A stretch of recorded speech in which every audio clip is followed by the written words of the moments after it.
Okay, it's just a little after 7, so I think we can begin. Welcome along to our Royal Scottish Forestry Society online talk, and thank you to everyone who's here tonight, especially those who are returning to our Forest Light series. We've got a great session in store. So if you haven't met me before, I'm Kat Wilson, the Executive Director of RSFS.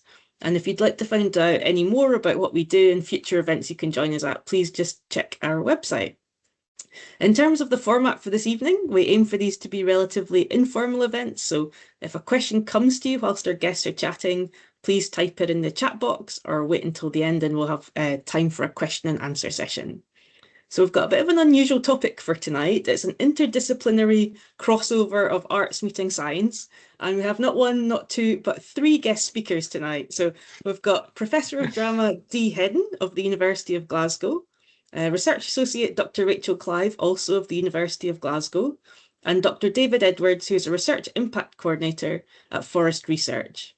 And Dee, Rachel and David have combined to produce an excellent play and film called 3 Words for Forest, Exploring Uncertainty in a Time of Climate Crisis, in collaboration with UK and European forestry specialists, a professional creative team, and an interdisciplinary research team.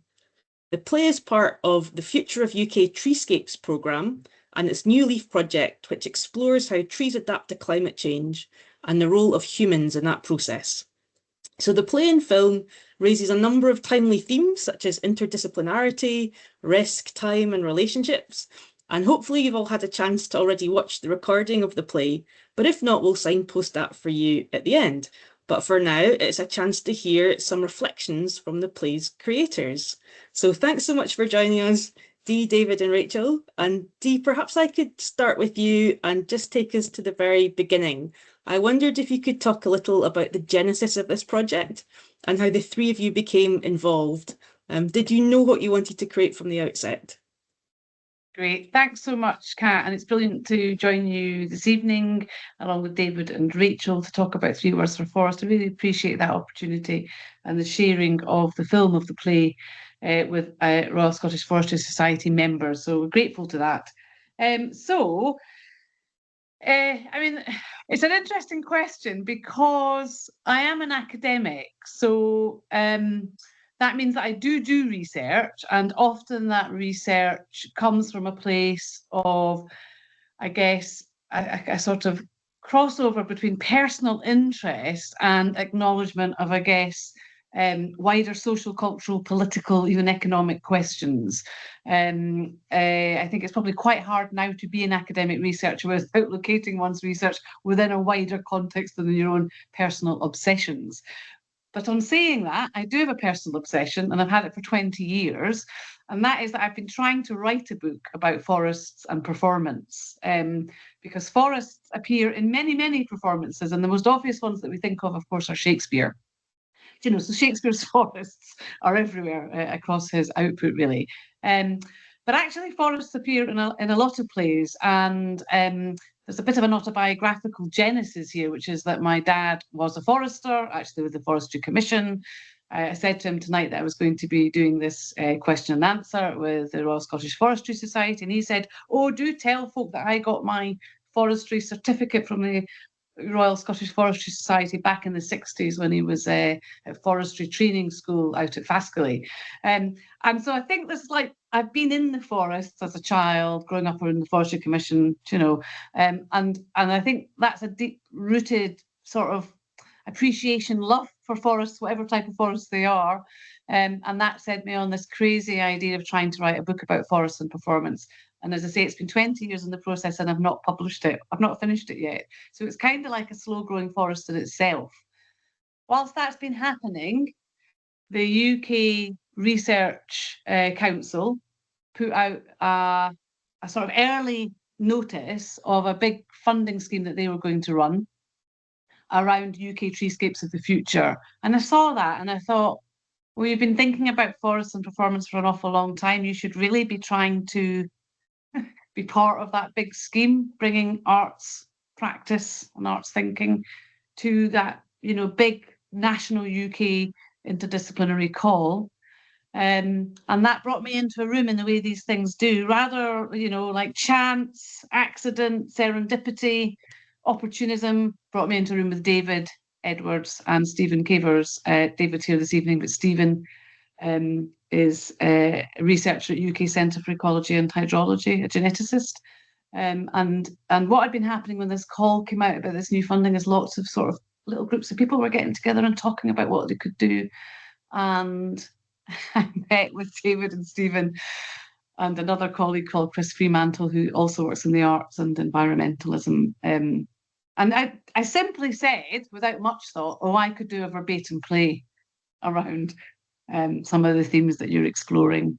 Verbatim play is a practice of theatre making that draws on people's interviews, and that might be a good way to understand how folk across forestry are dealing with experiencing, responding to uncertainty, multiple manifestations of uncertainty in forestry practices. And there we are, that was probably 2020, 2019, 2020, David, in the way these things happen. And then we wrote a funding bid together, already started collaborating on thinking what that might look like. And then we got the funding, and then now we have a play. So the verbatim idea was proposed by me because I research verbatim theatre, I teach verbatim theatre, and I've made a little bit of verbatim theatre previously. And I like it as a form, Kat, because it allows you to engage with diverse numbers of people, really, around a single topic. And through that number of people to get these multiple perspectives. And it really is a form that allows those multiple perspectives to be platformed. So that's why I like it. Partly a level of interest, partly a level of expertise, but also because I think it offers something in a space where you're trying to explore something. Like it feels like a good research form. I'll stop there.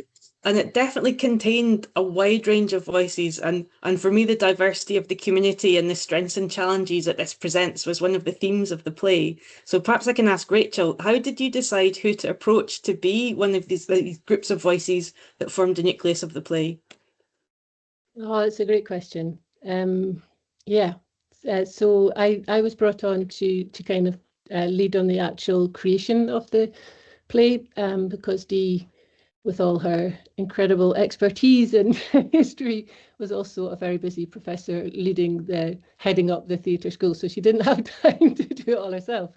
So I was brought on to do a lot of that and also to do a lot of the interviews and contribute to the research process. So it's been an absolutely really brilliant project. But we I guess we were really lucky that we were part of such an experienced and knowledgeable team.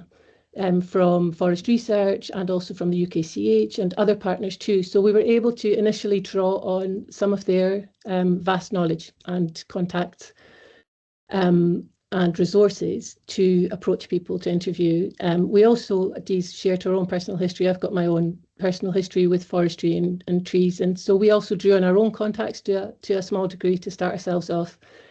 But then it evolved iteratively, I think. So the more we talked to people, they would tell us more things and about different practices or other concerns, and so and sometimes about other people. So the process did evolve fairly iteratively as well, which I think that was actually a really good thing, because I think that allowed us to be responsive to the concerns of the moment, so that we weren't just drawing on the incredible research team. We were also drawing on the practitioners and the knowledge of the practitioners that we were interviewing as well.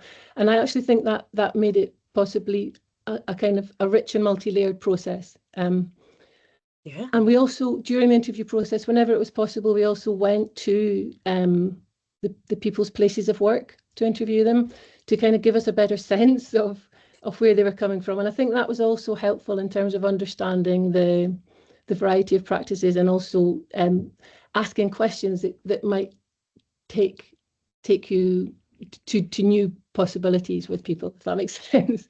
Anyway, I don't know if that answers the question, does it? Oh, it does, thank you. And then perhaps, David, you can talk a little bit about, you've brought some of the science and forest research perspective to the team. And I wonder if you'd worked in art science teams before, and if so, what do you think the benefits are of bringing these different disciplines together? Yeah, no, I'm very glad you asked that, because for the last 12 years or so, I've just been really fascinated by the potential benefits of bringing the arts in with mainstream environmental research, and have been really grappling with the whole question of what is it that the artists are bringing that we aren't doing already, that our comms team can't do or our social scientists can't do. So I've been involved in various projects with artists over the last few years, but this is perhaps the one that's really solved that mystery for me and really captured it, because I think what this project has done has demonstrated how artists, they're not necessarily trying to solve problems, they're not necessarily trying to find the answers, they're trying to sort of frame things in a different way, which might challenge us, make us think differently or feel differently about the whole question.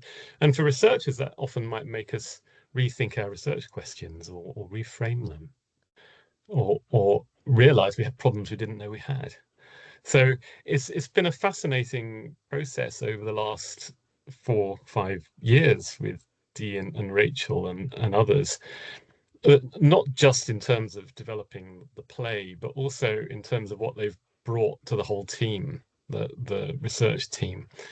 I think they helped sort of generate an energy and a sort of sense of inquiry and openness, which we might not have had otherwise. And it's certainly got us thinking and talking about the science in a different way. I'm not certain whether it's actually changed the science, but we're certainly talking about it differently amongst ourselves and with the outside world. And I think that's been really important. So lots of benefits for working with artists, and I would happily endorse that for any researcher out there.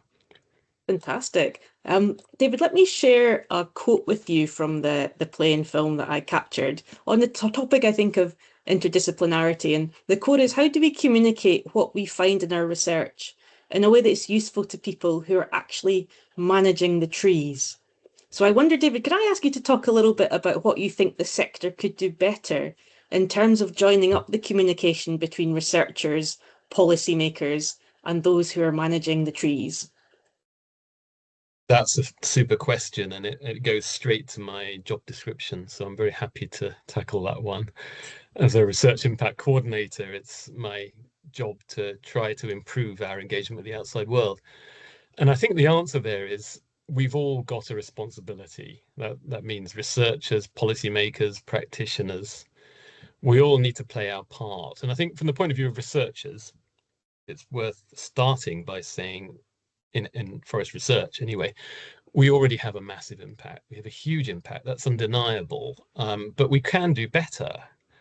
And I think the answer lies in our researchers just having a better understanding of what it's like in policy and practice, understanding what their problems are, what they're trying to solve, putting ourselves in their shoes. And I think if you do that, you end up quite quickly developing a shared vision of where we're all going. And you end up collaborating with them. And you realize you've got to change your research questions. And you realize you've got to change how you're doing the research. And so that sort of doesn't happen necessarily overnight. But in forest research, we're trying to sort of gradually change the culture so that is the way we're thinking. It's a more outward facing, impact oriented kind of way of working. And so also that means the policymakers and practitioners that we're working with, they also need to play their part and listen to us and collaborate with us, challenge us, champion what we're doing, and just work together on that shared goal that we've all bought into. Super, thank you. Another theme that really came out for me in the play was that of time and the length of time and long horizons that are involved. And I wonder if I could just share a couple of quotes before we talk a little bit about this. So the first quote is, let's see. "Some of the things I did in the past I'm embarrassed about, like ploughing peatland. As a forester, you don't see your results until 40 years' time." And I've got a second quote. "What is native now wouldn't have been native many years ago, and what's native now won't be native in the future. So why have we got this rigid definition of what's native and what's not native?" And I wonder if I could could perhaps ask Rachel and David, the sense of long horizons that come through, I guess there are a few jobs where you have to wait so long to see impacts. So how do you think this affects those positively and negatively who work in the sector? So who would you like us to tackle that first? Perhaps we'll start with Rachel and then we'll come back to you, sure. David. Yeah, wow, time. This was the most, I think this just was, I found this struck me so much working with both in the interviews and then in the subsequent analysis of the interviews. But it was just incredible, the understanding that I found that across the board, the foresters had about time, the incredible deep understanding of time and of it being a generational thing.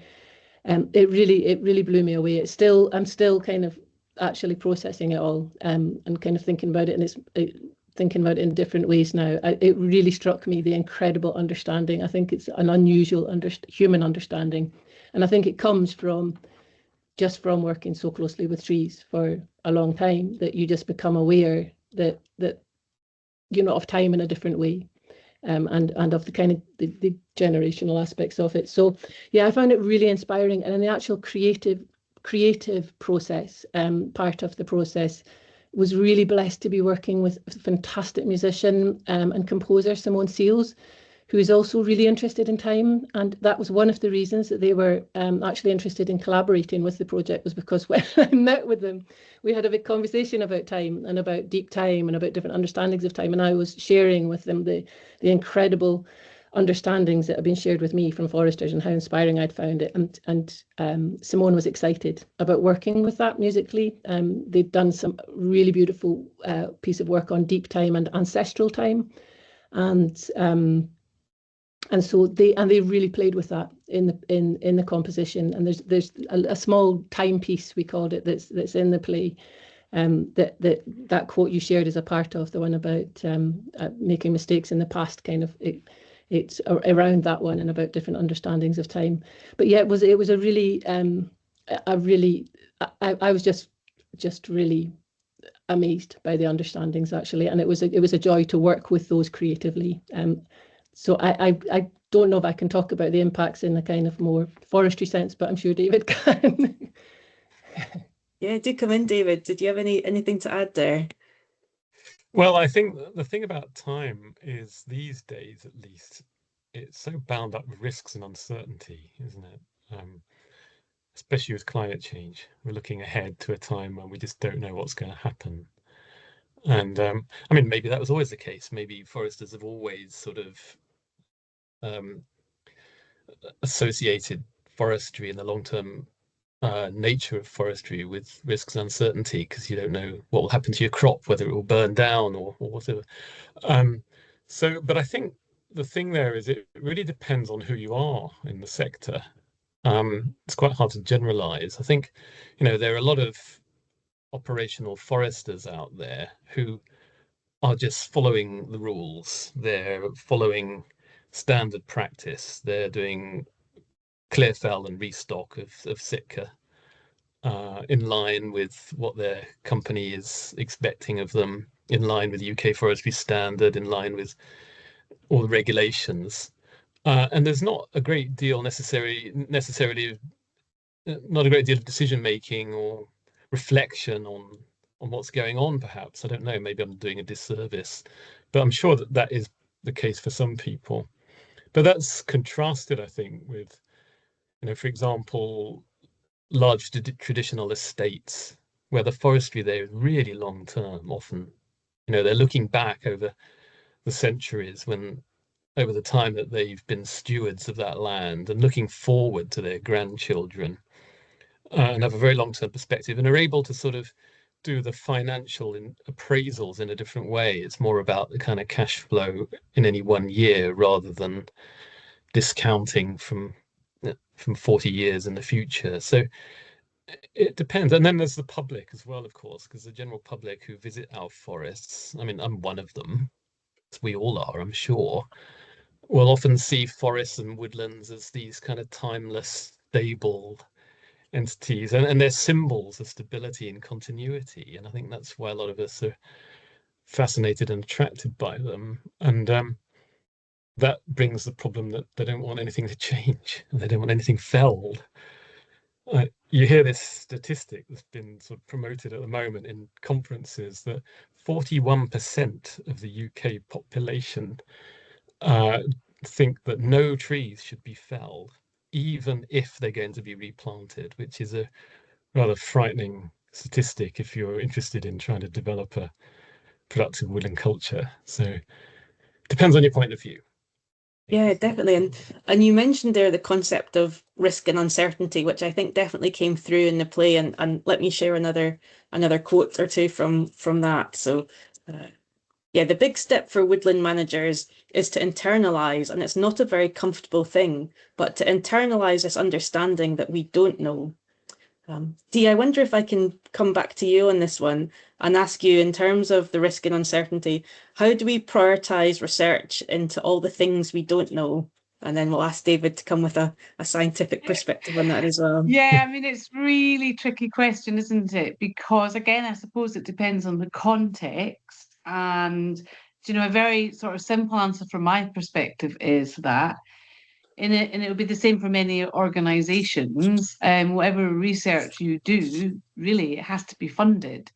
And so there's a complex network there between what are the funding bodies saying are the priorities and who's influencing and informing the funding bodies. So let's take the example of this Future of UK Treescapes. That didn't suddenly emerge as a call, as a research call. I wasn't part of feeding into that, but I would anticipate from being part of previous things that there was probably 3 or 4 years work of influencing going on there to get that onto UKRI's, the major UK research funders table.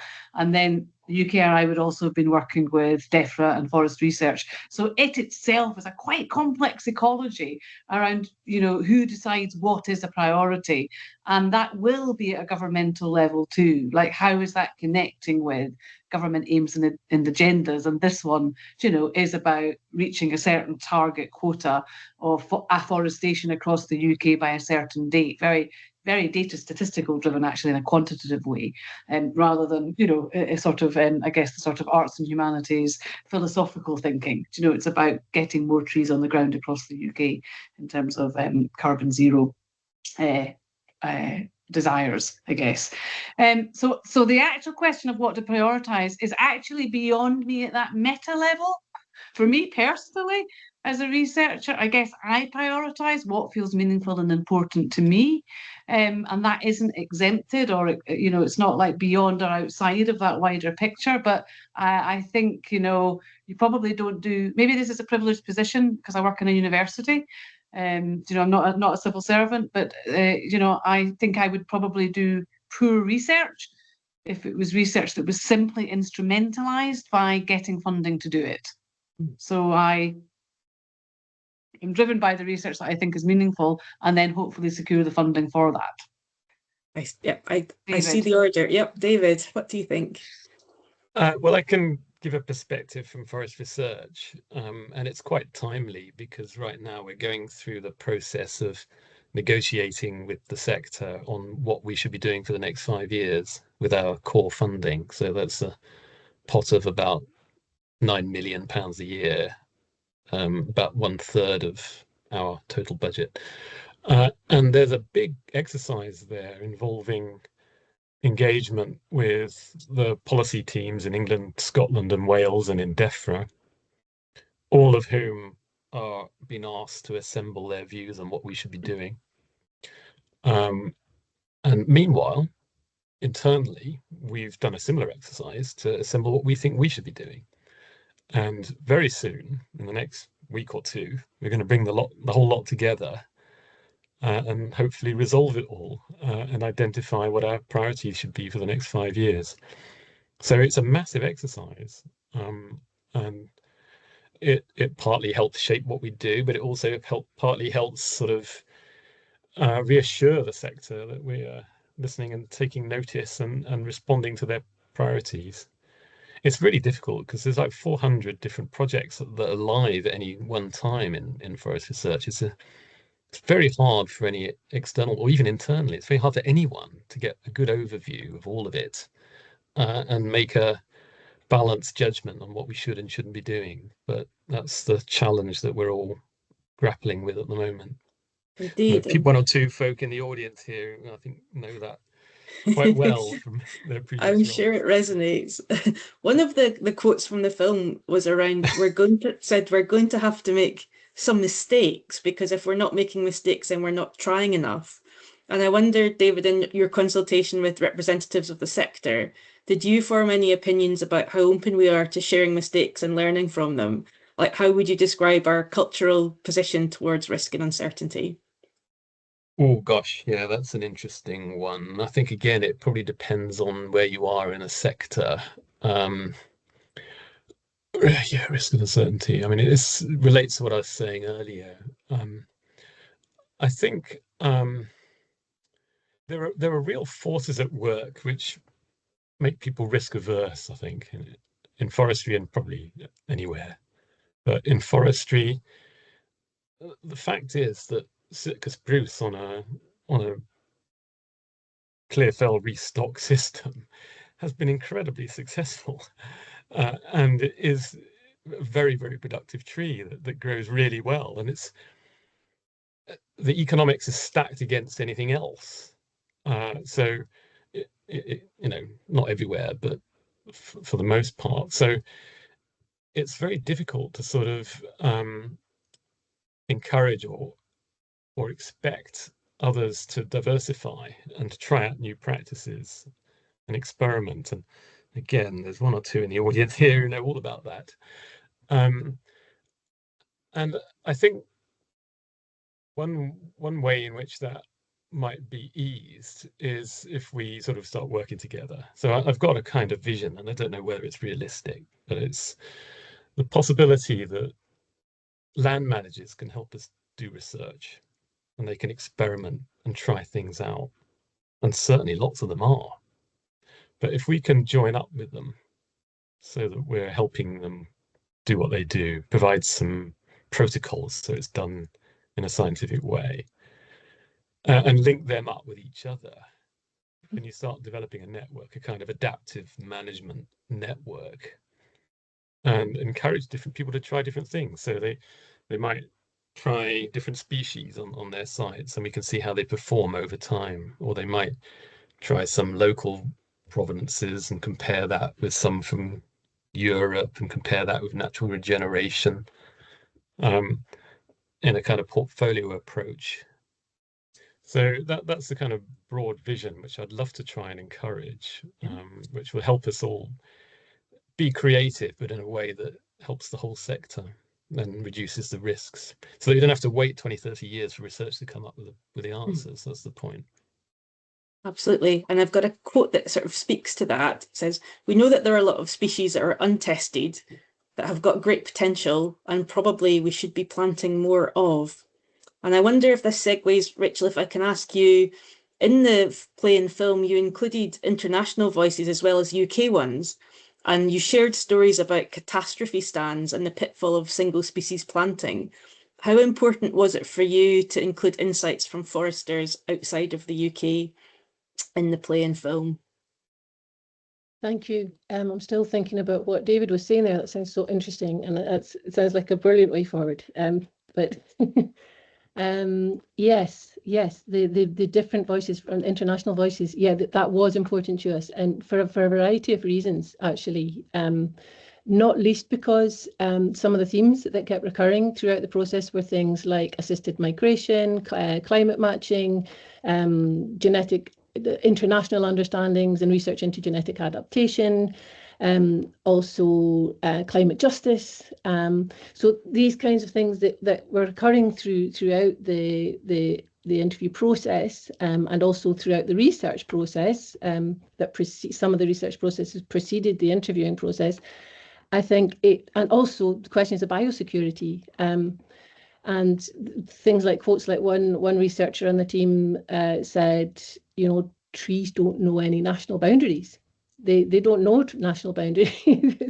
So it was important to us for a variety of reasons that it wasn't just the UK, even though it was a UK treescapes project, and it was absolutely focusing on UK trees and practitioners and forestry experts. But it was very important to us to include a range of voices. And I think as well, because in terms of just the adaptation and the different perspectives, some of the challenges that are currently being faced by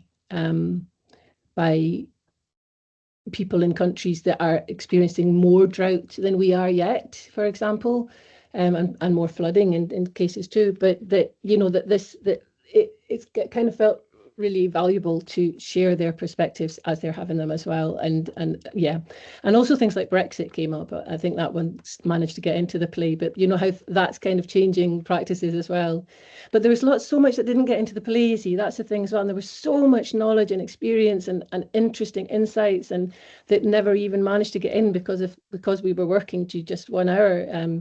That was very difficult for Dee and I to get it to that level in the first place, to reduce it all, and the wider team. But the other thing that was interesting was that I think the German forester shares about maybe bringing trees from Eastern Europe, and interestingly, that was something that was repeated by a number of people. So we had tricks that we did in the writing process and in the kind of staging process, that sometimes when things were shared a lot, what we would do is we would make them into like little chorus pieces, sometimes that the musician would say, or sometimes that were said in chorus, to kind of get that sense, to try and get that sense that these were recurring preoccupations and there were maybe the significant concerns.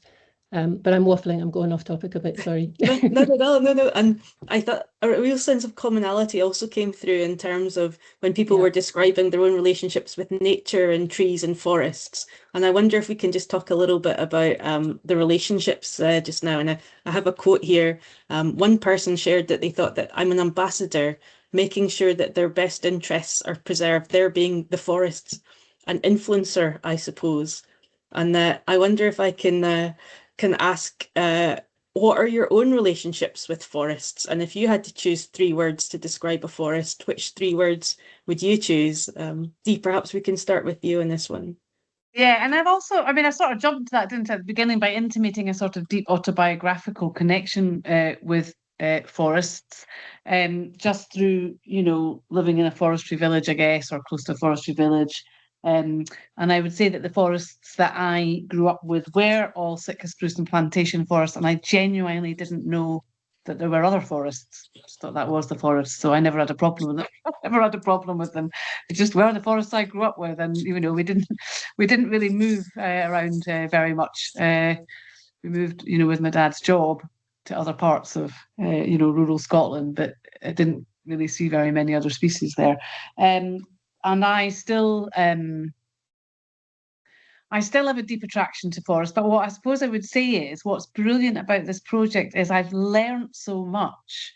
Through the interdisciplinary research and the folk on the research team, David, Rachel, and I are just 3 of a team of probably a large team of about 60 actually, but a core sort of team of about 10, 15 working across modelling, maths, environmental economics, genetic science, social science, historical social science, and so I've learned loads, and I felt really proud that I went to a meeting of the Forestry Education Network England, and the person who was chairing that meeting said, "Oh my goodness, you sound like you know what you're talking about forests." I really don't know what I'm talking about, but I know more than I did know, before I had a sort of affective relationship with the forests. And now I do feel a bit more informed just about how complex that sector is. And that I'm not the only one who loves trees. I never thought that anyway. So my 3 words for forest, it's interesting because I think it changes. Look at the thing that I've got in my background here. That's a very particular type of forest. So I would probably say tonight, I might say brown, embracing, and optimistic. Who knows where that came from? A nice choice of words. David, could you talk a little bit about your relationships with forests, and if you can you distill it down to 3 words? Yeah. Okay, well, I'll be very brief because it'd be good to hear from our audience, of course. So I just spent the first 10 years of my life climbing trees in the back garden of our house. Beech trees, great big beech tree and beech hedges. And there was never any doubt that I was going to be involved in trees and nature. And I remember when I was 8, I got my dad to write to the Forestry Commission and ask what jobs are available. So in 1972, I got this little booklet back saying there were 3 jobs in the Forestry Commission: forest officer, forester, and forest worker. That was it. So things have changed since then. Oh, and 3 words. I would say escape is massively big in certainly my childhood, but even now. Nature, and I'm not going to forget wood. I think that's the thing we forget, even though it's obvious. Thank you. And Rachel, can you complete the trio, your relationship with forests and your 3 words? Surely. My relationships with forests. Well, do you know what's funny? I actually haven't thought about this at all, and it just suddenly came to me. I don't know why. I actually used to be quite scared of forests when I was a wee child, and I think it was because of that. There was something about that song to do with, or that rhyme to do with, if you go into the woods today, you'll be sure of a big surprise. And for some reason in my mind, that was always like, there was something like very ominous about it. I don't know why.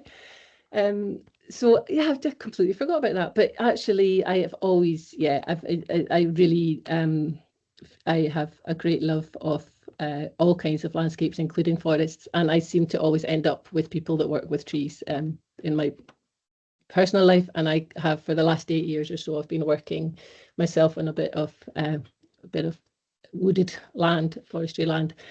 So and is a kind of in a small business capacity, so helping out with that. So yeah, it's my 3 words for forest. Again, like Dee, it would change all the time. I actually find it a really difficult question. Some of our interviews found it really difficult, and I also find it a really, really tricky question. But okay, living, growing, changing. Thank you very much. Okay, I think at this stage we'll open it up a little bit, and I see we've got a few questions in already, so we'll take some questions. If anyone's got one, please type it in the chat box, or you can raise your hand and I'll call on you. But we've got one in from David, who says, when putting this verbatim play together, did you think about finding voices outside the sector who might have had different perspectives about the impact of woodland creation on local communities?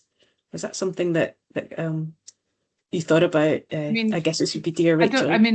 Both Rachel and I could probably speak to this. I mean, to be honest, because the sort of research origination of the play came from the larger research project, which was UK Centre for Ecology and Hydrology around uncertainty, really, and actually within that, whether and how fast native trees are adapting to climate change, and the uncertainties around that.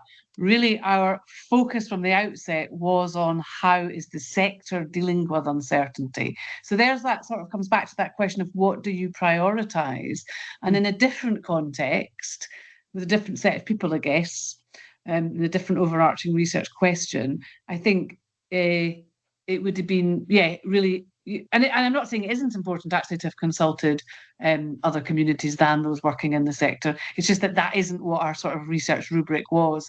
I think there are some gaps inevitably in what we did and who we interviewed, and that may well be one of them. And I think, we're very alert, I guess, to how forests impact different people in different ways and how people can influence the future forests of the UK. In that big UK Treescapes Forest funded project, there were many, many projects that were funded that were specifically focused on how communities are influenced by and can influence decisions around the future of UK treescapes. So it isn't that research didn't take place across the big Treescapes funded project at a UK level. It certainly did, and those people included, for example, children, young people, and refugees and immigrants, migrants.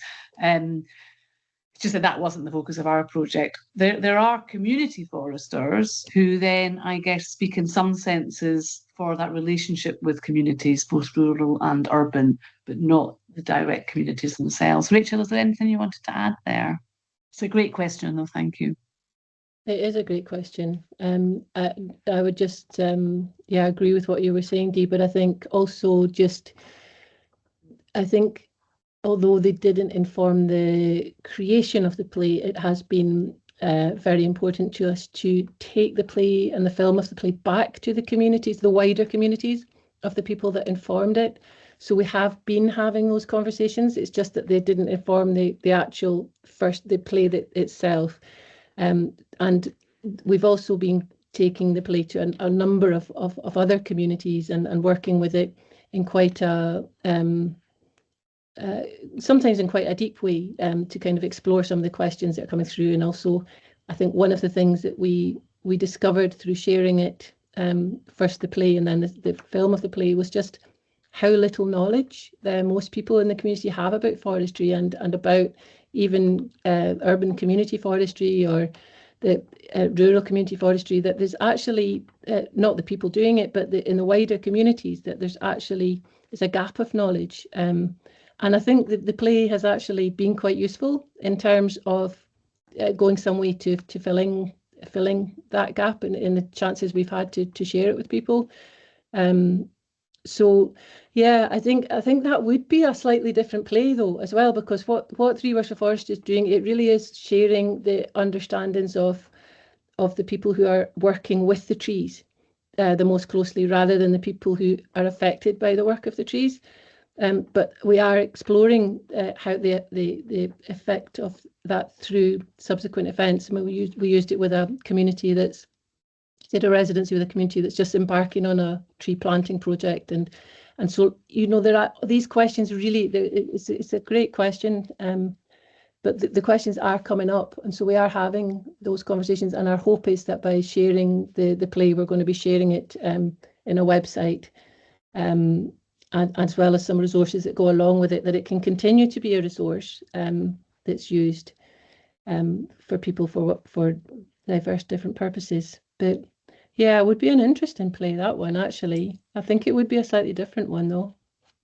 Yeah, and I think that dovetails quite nicely with our second question, which was any feedback on how researchers found the play as a way of delivery compared with, say, traditional social science reports with quotes.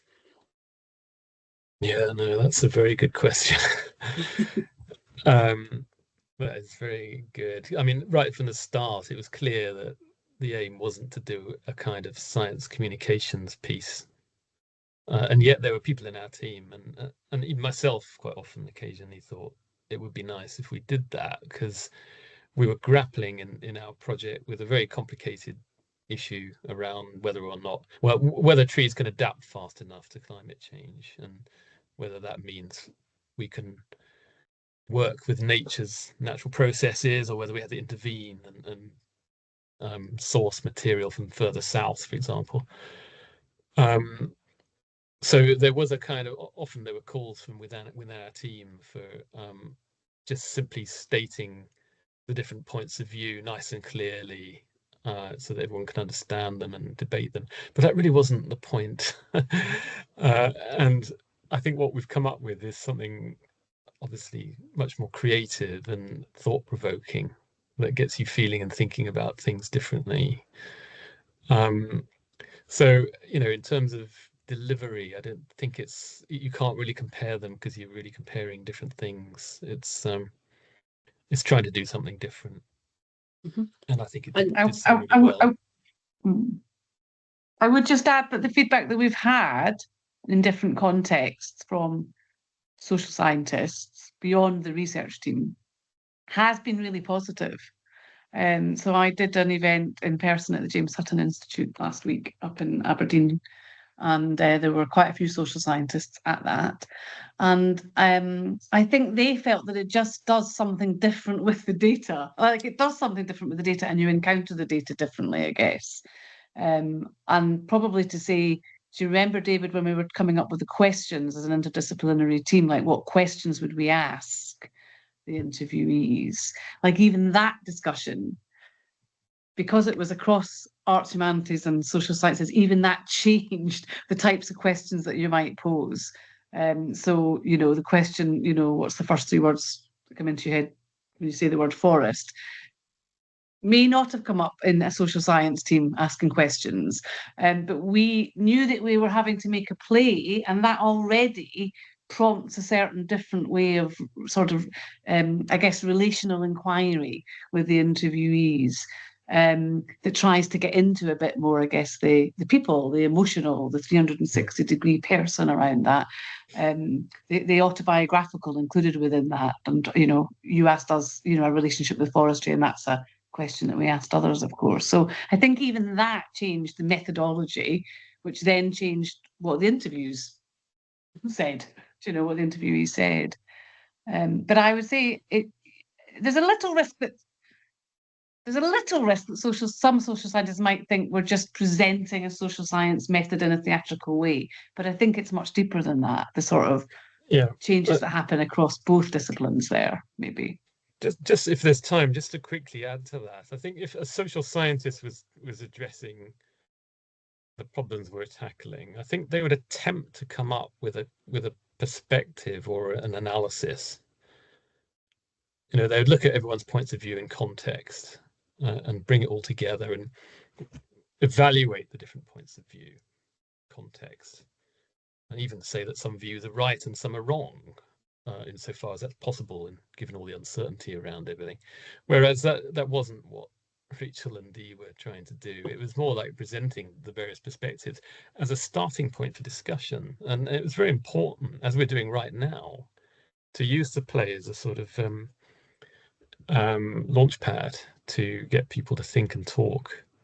And that's half the play, really, almost half the performance. Just kind of extending that a little bit, is there anything else you would like to do with the project in terms of future impact? Well, I think, you know, Rachel sort of intimated a bit earlier there. We have been working for the last sort of 6 months on, we've piloted sharing. So to come back to David's question, actually, we've been sharing the filmed version of the play, and it is just a film of the play. We've not made a new film, in a wide variety of contexts, from, you know, professional forestry sector through to community groups who have more or less engagement with, you know, natural environment, forests, etc.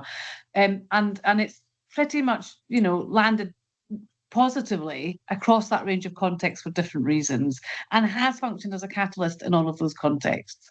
And so we've got a bit of additional funding to think about, I guess, the sustainability of the work itself. We can't keep, Rachel and I can't keep going out with the film, but we still think there's a lot of value to be had in sharing the film and making it freely accessible, widely accessible. So we are on the 11th of February launching a sort of website resource where the film will sit, but also different versions of the film. We've been very mindful of access and who's excluded, actually, predominantly from questions around sustainability, environmental futures, etc. So we've got a British Sign Language version of the film, and we've got an audio described version of the film, and we've got some supported learning sort of scenes of the film. And that, alongside maybe some workshop resources, discussion documents, will sit on the website from the 11th, open access, Creative Commons, you know, for anyone to use. And so I guess, Kat, to come back to you in your role in the Royal Scottish Forestry Society, it would be brilliant to share that with you, and it's there and it can go out to all your members, in the hope that folk will feel able to use it, as David's just pointed out, hopefully a useful catalyst for discussions. And maybe, David, that would include, you know, a catalyst for discussions in communities who may be part of consultations around expansion of trees in their areas, and all the multiple and complex, I guess, views that there will be around that. So that's the plan, Kat, you know, to get it out there, hopefully in a way that makes it usable and accessible for many people. Wonderful. And there's a really nice bit of real life impact in the chat there. A quote from a friend who's a special needs teacher in Glasgow. She said, "I'm delighted to have been invited to develop linked resources. My pupils are pleased too, as it means definite trips to forests." So it's inspiring people to get out and into the forest, which is brilliant. I'm conscious that we're almost at time, so I just wonder if anyone else has a burning question before we start to bring things to a close. I think so. Perhaps I can just finish with one then, which was, what surprised you most about the project? Is there anything that you really weren't expecting? David. Oh, okay. Well, firstly, I was surprised how good it was. I didn't think it would be anything like as brilliant as it is, and I remember that discussion 5 years ago when we decided to go down this road. Dee, you shared just a little recording of another play. There wasn't any performance or anything, and so I didn't have very high expectations actually, until it started building up pace, and I thought, hey, there's something interesting going on here. So that was one thing. But the other thing is just the play itself. I think it does a really nice job of overcoming that polarity, that polarization that in forestry you'll get exercised about between the sort of biodiversity conservation world and the industrial commercial sector. I think that's partly the form, which is kind of mixing together all these different points of view, and you see a lot of common ground between people. What you see is everyone is sort of genuinely grappling with this in a very sincere and honest way, and that comes across very nicely, regardless of what position you take on that spectrum. So I think that surprised me as well. So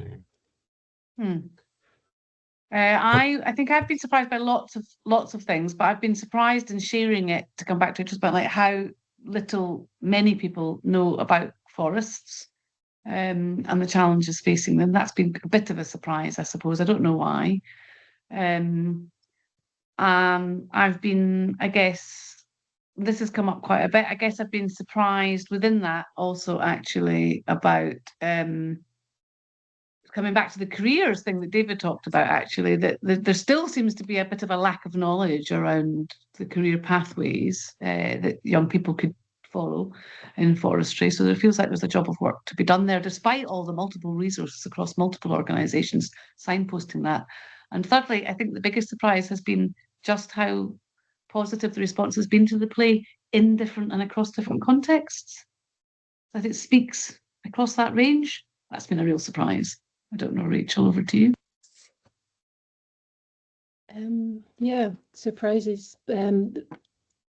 Yeah, lots of surprises. I think to then come back to where the play came from in terms of the research, kind of context that it came from, I was really surprised by the amount of openness that there was in the research team that the play came from to each other's ideas and ways of working and practices. I think that is quite rare. I've worked in a few interdisciplinary projects and contexts, and it was quite rare. And I think that was really surprising. And I think that was a huge part of why the project did work in the way that it did, because there was this openness and this kind of evolving trust that started developing, I think, because of the genuine.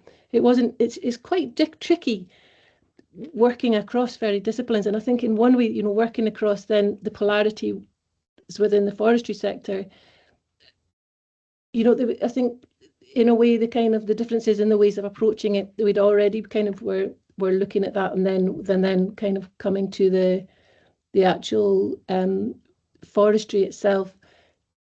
It kind of does make you wonder how these things are interconnected, these different and so I think that the fact that we were coming together as a research team and sharing understandings, and then the play was bringing different understandings together and is hopefully going out and sharing more discussions. I think that side of it, that side of it's been the most surprising to me, just how and there are lots of surprises within that. But that, to me, again, I think it's a hopeful thing, actually. Yeah, what a nice hopeful note to end on. And it's been such a pleasure having the three of you here tonight and getting a bit more insight into the project and the play and how it can be used. So huge thanks for being so generous with your time. Thank you. And if you haven't had a chance to watch the film of the play yet, I've posted a link in the chat, and do please take the chance to watch it in its entirety. Thank you so much to everyone for coming tonight. Our speaker series is going to take a little break over Christmas, and we're back on the 19th of January. So keep a lookout for that one. It's open for booking. And thanks again for coming, and have a great rest of the evening. Thank you so much, everyone. Thanks, Kat, for hosting us, and nice to meet everyone virtually. We will stay in touch with Kat about the resources.